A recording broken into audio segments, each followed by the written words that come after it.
નમસ્કાર અને the deep ડાઇવમાં સ્વાગત છે. આજે આપણે એક એવા વિષય પર વાત કરીશું જે શારીરિક સ્વાસ્થ્ય જેટલો જ મહત્વનું છે, કદાચ વધુ, આપણું માનસિક સ્વાસ્થ્ય. હા, બિલકુલ. આપણી પાસે માનસિક સુખાકારીનો સજાગ માર્ગ નામના એક પુસ્તકના કેટલાક અંશો છે જે આપણને રોજિંદા જીવનમાં મતલબ દવાઓ વગર માનસિક શાંતિ કેવી રીતે જાળવવી એના રસ્તા બતાવે છે. ખરેખર આજના સમયમાં આ વિષય બહુ જ જરૂરી છે. ઘણીવાર કેવું થાય છે કે આપણે શારીરિક તકલીફ પર તો ધ્યાન આપીએ, પણ માનસિક તાણ હોય, ચિંતા હોય, એને એટલું ગંભીરતાથી નથી લેતા.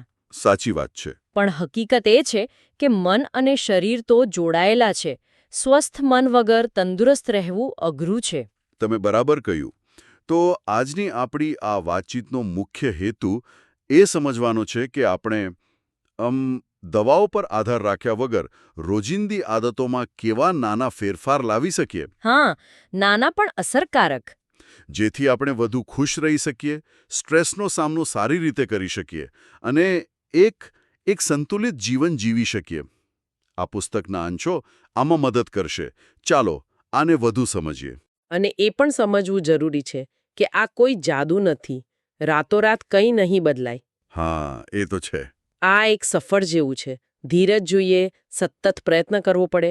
સ્ત્રોત પણ એ જ કહે છે કે જીવનશૈલીમાં નાના, સમજી વિચારીને કરેલા ફેરફારો લાંબા ગાળે બહુ મોટી પોઝિટિવ અસર કરી શકે છે. તો શરૂઆત કરીએ. શા માટે માનસિક સ્વાસ્થ્ય આટલું બધું મહત્વનું છે? પુસ્તકમાં કહ્યું છે કે એનાથી રોજબરોજના સ્ટ્રેસનો સામનો કરવાની ક્ષમતા વધે છે. આ તો એક વાત થઈ. બીજું શું? આના ફાયદા ઘણા છે. જુઓ, જ્યારે આપણું મન શાંત હોય, સ્વસ્થ હોય, ત્યારે આપણે સંબંધો સારી રીતે નિભાવી શકીએ છીએ. પરિવાર સાથે, મિત્રો સાથે, કામ પર પણ.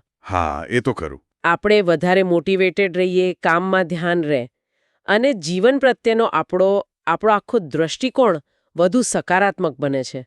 જાણે જીવનમાં એક હેતુ, એક સંતોષ મળે. અને જો આપણે આ બાબતને અવગણીએ તો ઘણા લોકો વિચારે થોડો સ્ટ્રેસ તો રહેવાનો, પણ પુસ્તક ચેતવે છે કે એની અસર ગંભીર હોઈ શકે છે, ખરું ને? બિલકુલ. જો આપણે આને આમ મોટા ચિત્રમાં જોઈએ તો માનસિક સ્વાસ્થ્યને નજરઅંદાજ કરવું એ ડોમિનો ઇફેક્ટ જેવું છે. Domino effect? હા. શરૂઆત કદાચ ઊંઘની તકલીફથી થાય, પછી ધીમે ધીમે એનર્જી ઓછી લાગે, ચીડિયાપણું વધે, કોઈ કામમાં મન ના લાગે, ધ્યાન ના રહે. ઓહ! આ બધું મળીને આપણી કાર્યક્ષમતા ઘટાડે અને લાંબા ગાળે તો શારીરિક સમસ્યાઓ પણ થઈ શકે, જેમ કે બ્લડ પ્રેશર, હૃદયની તકલીફો. આ બધું એકબીજા સાથે જોડાયેલું છે. આ ખરેખર ગંભીર છે. મતલબ માનસિક સ્વાસ્થ્ય પર ધ્યાન આપવું ખૂબ જ જરૂરી છે. તો હવે સવાલ એ છે કે આપણે આ માટે શું કરી શકીએ, ખાસ કરીને દવાઓ વગર? પુસ્તક આપણી રોજની પસંદગીઓ પર ભાર મૂકે છે. હા, અને એ જ આ વાતને સશક્ત બનાવે છે કે કંટ્રોલ આપણા હાથમાં છે. બરોબર. કોઈ મોટા ચમત્કારની રાહ જોવાની જરૂર નથી. સ્ત્રોત કેટલાક મુખ્ય ક્ષેત્રો પર ધ્યાન દોરે છે. આપણે એને માનસિક સુખાકારીના આધારસ્તંભ કહી શકીએ. આધારસ્તંભ સરસ શબ્દ છે. હા, આ એવા ક્ષેત્રો છે જેમાં નાના સુધારા પણ મોટો ફરક લાવી શકે છે. ચાલો, તો પહેલા આધારસ્તંભથી શરૂ કરીએ. શારીરિક પ્રવૃત્તિઓ. પુસ્તકમાં લખ્યું છે કે કસરતથી મગજમાં ફીલ ગુડ કેમિકલ્સ છૂટે છે. આ તો સાંભળ્યું છે, પણ આ ખરેખર કામ કેવી રીતે કરે છે, જરા સરળ શબ્દોમાં કહેશો? ચોક્કસ. જુઓ, જ્યારે આપણે શારીરિક મહેનત કરીએ, જેમ કે ચાલીએ, દોડીએ કે રમીએ, ત્યારે આપણું મગજ અમુક રસાયણો બનાવે છે. એન્ડોર્ફિન, સેરોટોનિન એવા નામ છે એના. હા. આ રસાયણો કુદરતી રીતે આપણો મૂડ સારો કરે છે, દુખાવાની લાગણી ઓછી કરે છે અને તાણ, ચિંતા ઘટાડવામાં મદદ કરે છે. જાણે કુદરતી એન્ટી ડિપ્રેસન્ટ જેવું. એટલે જ કસરત પછી આપણને આમ ફ્રેશ લાગે, હળવાશ લાગે. ઓહ, એમ વાત છે.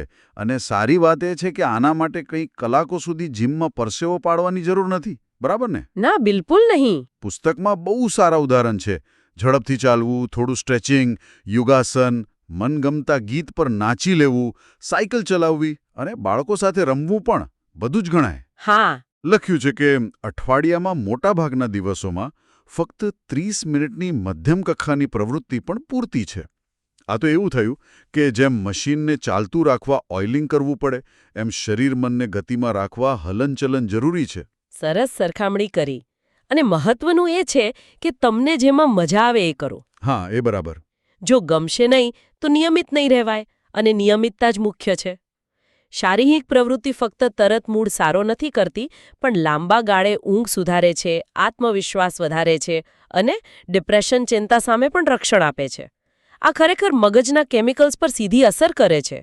શરીરને ગતિમાં રાખવું અને સાથે યોગ્ય બળતણ આપવું, આ બીજો મુદ્દો થયો. સંતુલિત પોષણ. પુસ્તક સ્પષ્ટ કહે છે આપણે જે ખાઈએ તેની સીધી અસર આપણે કેવું અનુભવીએ તેના પર પડે છે. આ કેવી રીતે જોડાયેલું છે? આ જોડાણ બહુ જ ઊંડું છે. આપણું મગજ છે ને, એ શરીરની સૌથી વધુ શક્તિ વાપરે છે. ખરેખર? અને બરાબર કામ કરવા માટે સતત પોષક તત્વો જોઈએ. વિટામિન્સ, ખાસ કરીને બી વિટામિન્સ, મિનરલ્સ, મેગ્નેશિયમ, ઝિંક જેવા, ઓમેગા-3, પ્રોટીન, આ બધું મગજના કોષો માટે ન્યુરોટ્રાન્સમીટર બનાવવા માટે જરૂરી છે. ઓકે. જો આ પોષક તત્વો ઓછા મળે તો એની સીધી અસર મૂડ પર, યાદશક્તિ પર, એકાગ્રતા પર પડે. એટલે વાત ખાલી વજનની નથી, પણ મગજના સ્વાસ્થ્યની છે. પુસ્તકમાં કેટલાક સૂચનો છે. તાજા ફળો, લીલા શાકભાજી, આખા અનાજ જેમ કે બ્રાઉન રાઈસ, ઓટ્સ, ઘઉં, અને સારું પ્રોટીન, કઠોળ, દાળ, પનીર, ઈંડા. હા. અને શું ટાળવું જોઈએ? પ્રોસેસ્ડ ફૂડ, જંક ફૂડ, વધારે પડતી ખાંડવાળી વસ્તુઓ અને બહુ બધી ચા કોફી પણ નહીં. પુસ્તકમાં એમ પણ છે કે ખાંડ અને પ્રોસેસ્ડ ફૂડથી મૂડ સ્વિંગ થાય છે. અચાનક ગુસ્સો આવવો કે ઉદાસી લાગવી. બરાબર. અને હા, પાણી. પૂરતું પાણી પીવું પણ એટલું જ જરૂરી છે. આ તો પેલી કાર જેવી વાત થઈ. સારું ફ્યુલ તો સારી કામગીરી. અહીં એક મુદ્દો એ પણ છે કે અમુક ખોરાક તરત કેવી અસર કરે. જેમ કે આપણે બહુ ગળ્યું ખાઈએ તો બ્લડ શુગર એકદમ વધી જાય. હા, એનર્જી જેવું લાગે ક્ષણભર માટે, પણ પછી એટલી ઝડપથી ઘટી જાય. એને સુગર ક્રેશ કહેવાય. એનાથી થાક લાગે, ચીડ ચડે, ધ્યાન ના રહે. ઓહ. એના બદલે ફાઇબર અને પ્રોટીનવાળો સંતુલિત ખોરાક લો તો બ્લડ સુગર સ્થિર રહે, લાંબો સમય એનર્જી રહે, મૂડ પણ સારો રહે. એટલે મુખ્ય શબ્દ છે સંતુલન. કોઈ કડક ડાયટ નહીં, પણ પોષણયુક્ત, બેલેન્સ્ડ ખોરાક. કસરત અને પોષણ પછી ત્રીજો આધાર સ્તંભ, ગુણવત્તાયુક્ત ઊંઘ. પુસ્તકમાં સરસ ઉપમા છે. ઊંઘ મગજ માટે રિચાર્જિંગ સ્ટેશન છે. બહુ સાચી વાત. મોટાભાગના પુખ્ત લોકો માટે રાત્રે 7 થી 9 કલાકની ઊંઘ જરૂરી છે. પણ મને લાગે છે કે આજકાલ આ સૌથી વધુ ઇગ્નોર થાય છે. હા, અને એની કિંમત આપણે ચૂકવીએ છીએ. ઊંઘ ખાલી શરીરના આરામ માટે નથી. ઊંઘમાં આપણું મગજ બહુ સક્રિય હોય છે. એમ? હા, એ દિવસભરની માહિતીને ગોઠવે, યાદોને સ્ટોર કરે, સમસ્યાઓના ઉકેલ શોધે અને લાગણીઓને બેલેન્સ કરે. એ મગજમાં જમા થયેલો કચરો સાફ કરે છે એમ કહી શકાય. અચ્છા. જો પૂરતી ગાઢ ઊંઘ ના મળે તો આપણી નિર્ણય શક્તિ, પ્રોબ્લેમ સોલ્વિંગની ક્ષમતા, ક્રિએટિવિટી, લાગણીઓ પર કાબૂ રાખવાની ક્ષમતા, આ બધા પર ખરાબ અસર પડે છે. અને પુસ્તક ખાલી કલાકો પર નહીં, નિયમિતતા પર પણ ભાર મૂકે છે. મતલબ રોજ લગભગ એક જ સમયે સૂવું અને જાગવું, રજા હોય તો પણ. હા, એ બહુ મહત્વનું છે. અને બીજું, સૂવાના ઓછામાં ઓછા અડધો કલાક પહેલા સ્ક્રીન બંધ. TV, phone, tablet. આ નિયમિતતા અને સ્ક્રીન ટાઈમ લિમિટ કેમ જરૂરી છે? નિયમિત સમયપત્રક છે ને, એ આપણા શરીરની અંદરની ઘડિયાળ, જેને સર્કેડિયન રિધમ કહેવાય, એને સેટ રાખે છે. ઓકે. આ ઘડિયાળ જ આપણું ઊંઘવા જાગવાનું ચક્ર ચલાવે છે. જો સમય અનિયમિત હોય તો ઘડિયાળ ખોરવાઈ જાય, પછી ઊંઘ આવવામાં તકલીફ પડે અથવા ગાઢ ઊંઘ ના આવે. અને સ્ક્રીન? સ્ક્રીનમાંથી જે વાદળી પ્રકાશ નીકળે છે એ મેલાટોનિન નામના હોર્મોનને બનતો અટકાવે છે.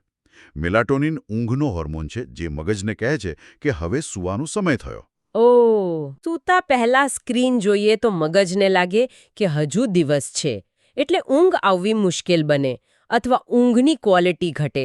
અને ઊંઘ ઓછી થાય એટલે સીધી અસર સ્ટ્રેસ સહન કરવાની શક્તિ પર પડે, ધ્યાન ટકાવી રાખવામાં મુશ્કેલી પડે, પેલી બધી તકલીફો જેની આપણે વાત કરી.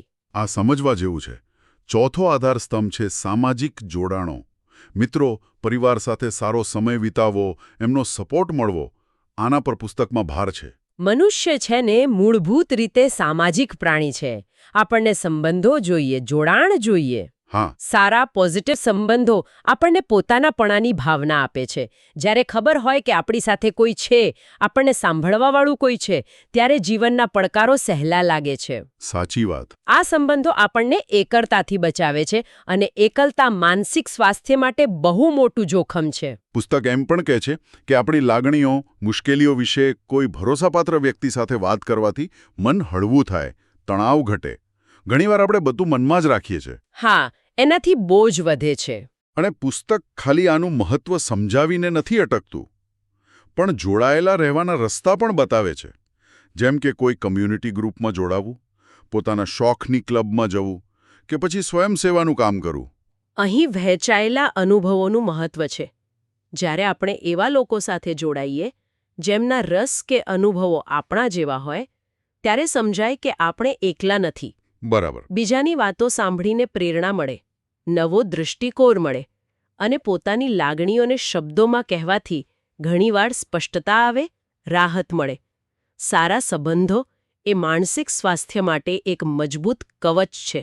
અને હવે પાંચમો અને છેલ્લો આધારસ્તંભ, સજાગતા, એટલે કે માઇન્ડફુલનેસ અને આરામ.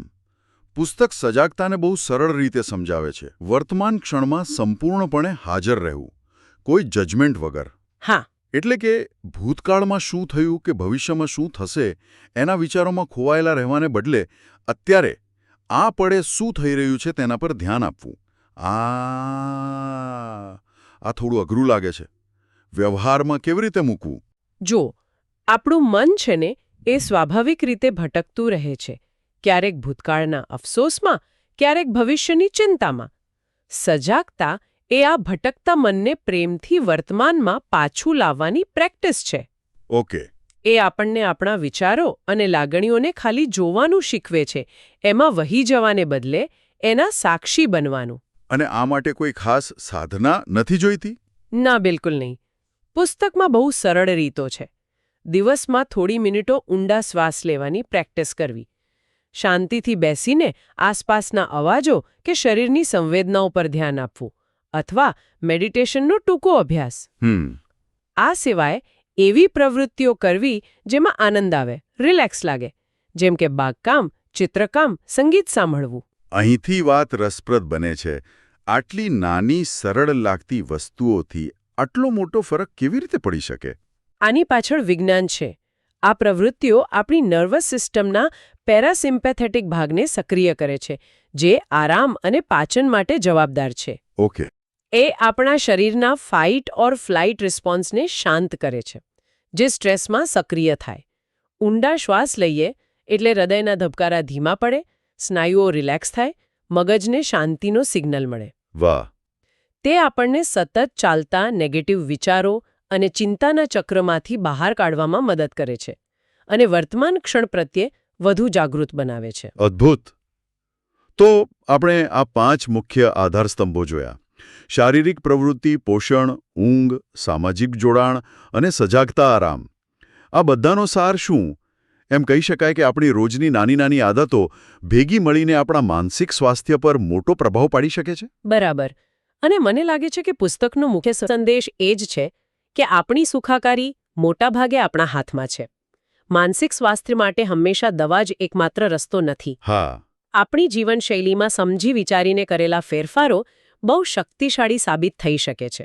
અને એ પણ યાદ રાખવું જરૂરી છે, પુસ્તક કહે છે એમ, કે આ કોઈ ટૂંકો પ્રોજેક્ટ નથી, આ જીવનભરની યાત્રા છે. સાચી વાત. ક્યારેક સારા દિવસો હશે, ક્યારેક અઘરા. મહત્વનું એ છે કે ધીરજ રાખવી, પોતાની જાત પ્રત્યે દયા રાખવી અને પ્રયત્ન ચાલુ રાખવો. એટલે કે પરફેક્ટ થવાનો આગ્રહ નહીં, પણ પ્રગતિ પર ધ્યાન આપવું. શરૂઆત કરવી મહત્વની છે, ભલે નાના પગલાંથી હોય. રોજ ખાલી એક નાનો સુધારો પણ લાંબા ગાળે ફરક પાડે છે. અને કદાચ છેલ્લે એક વિચાર શ્રોતાઓ માટે. આજે આપણે જે 5 ક્ષેત્રોની વાત કરી, કસરત, પોષણ, ઊંઘ, સંબંધો અને સજાગતા આરામ, એમાંથી કયું ક્ષેત્ર એવું છે જેમાં આજે, અત્યારે જ એક નાનો પોઝિટિવ ફેરફાર કરવો સૌથી સહેલો લાગે છે? સારો સવાલ છે. એ એક નાનો ફેરફાર કેવો હોઈ શકે? કદાચ આજે રાત્રે 15 મિનિટ વહેલા સૂઈ જવું, કે બપોરે જમવામાં સલાડ ઉમેરવું, અથવા કોઈ મિત્રને ફોન કરવો. આના પર વિચાર કરવાથી કદાચ શરૂઆત કરવાની પ્રેરણા મળે. હા, ખૂબ જ પ્રેક્ટિકલ અને પ્રોત્સાહક વિચાર છે. અને અંતે એ પણ જણાવી દઈએ કે મૂળ સ્ત્રોત જેમાં આ ચર્ચા આધારિત છે એમાં કેટલાક વધારાના સંસાધનોનો પણ ઉલ્લેખ હતો.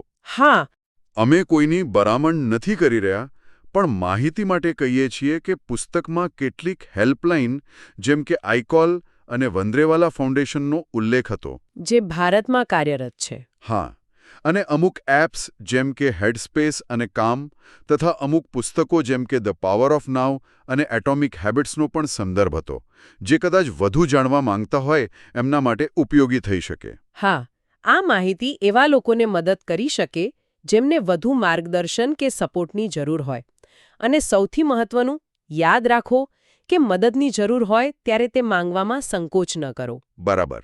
એ નબળાઈ નથી, પણ પોતાની સંભાળ લેવાની દિશામાં એક મજબૂત પગલું છે. ચોક્કસપણે.